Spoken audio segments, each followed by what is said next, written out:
Hello friends, ഇന്ന് ഞാൻ എൻ്റെ ബെസ്റ്റ് ഫ്രണ്ടിൻ്റെ കല്യാണത്തിന് വന്നിരിക്കുകയാണ്. ആ ഒരുക്കങ്ങളാണ് നിങ്ങൾ കാണുന്നത്. ഓഡിറ്റോറിയത്തിലെത്തി ഫ്രണ്ട്സ് എല്ലാവരും കൂടിയിട്ട് ഞങ്ങൾ ഒപ്പമാണ് വന്നത്. ബസ്സിലാണ് വന്നത്.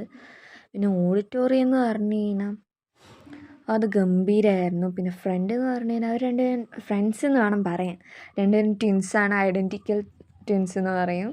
അവർക്ക് ഞങ്ങൾ പിന്നെ ഗിഫ്റ്റൊക്കെ കൊടുത്തു. പിന്നെ എല്ലാവരും ചേർന്നിട്ടായതുകൊണ്ട് തന്നെ ഞങ്ങൾ വലിയൊരു ഫ്രെയിം മേടിച്ചിട്ട് കൊടുക്കുകയും ചെയ്തേ. ഇതൊക്കെ എൻ്റെ ഫ്രണ്ട്സാണ്. ഞങ്ങൾ കുറച്ച് ഗേൾസും കുറച്ച് ബോയ്സും കൂടിയിട്ടാണ് പോയത്. എല്ലാവരും വന്നില്ലെങ്കിലും കുറച്ച് പേര് ചേർന്നിട്ട് വന്നു. അങ്ങനെ ഞങ്ങൾ ഇതെൻ്റെ വേറൊരു കൂട്ടുകാരി. അവൾ മേക്കപ്പ് ചെയ്യാൻ വേണ്ടിയിട്ടൊന്ന് നോക്കിയതാണ്. എന്നാലും അവൾക്ക് പാളിപ്പോയി. പിന്നെ തിരിച്ചു പോകൽ എന്ന് പറഞ്ഞു കഴിഞ്ഞാൽ ഞങ്ങൾ ട്രെയിനിലാക്കി. പട്ടാമ്പിയിൽ വെച്ചിട്ടായിരുന്നു കല്യാണമെങ്കിലും ഞങ്ങൾ പോകുമ്പോൾ ബസ്സിലാണെച്ചാലും തിരിച്ച് വരുമ്പോൾ ട്രെയിനിലാകുമ്പോൾ ഫ്രണ്ട്സ് എല്ലാവരും കൂടിയിട്ട് പോകുമ്പോൾ ഒരു വൈബാവും എന്നൊക്കെ പറഞ്ഞിട്ടാണ് ഞങ്ങൾ അങ്ങനെ പോയത്.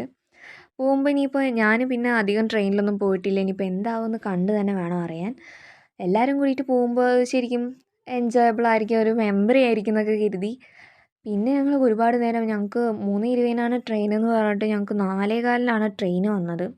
ട്രെയിനിൽ കയറിയപ്പോഴാണ് ഞങ്ങളുടെ രൂപങ്ങളൊക്കെ മാറി തുടങ്ങി. ഞാൻ വളരെ ലുക്കായിട്ടാണ് വന്നത് വെച്ചാലും ട്രെയിനിൽ കയറിയപ്പോഴേക്കും എൻ്റെ ലുക്കൊക്കെ അത് വീട്ടിലുള്ള പോലെ ഏകദേശം ആയിത്തീർന്നു. എല്ലാവരുടെയും മുടിയൊക്കെ ആകെ അലങ്കോലമായി. ഞങ്ങളെല്ലാവരും ആകെ ക്ഷീണിച്ച് രാവിലെ തൊട്ട് തുടങ്ങിയ അലച്ചിലും പിരിച്ചിലൊക്കെയാണ്.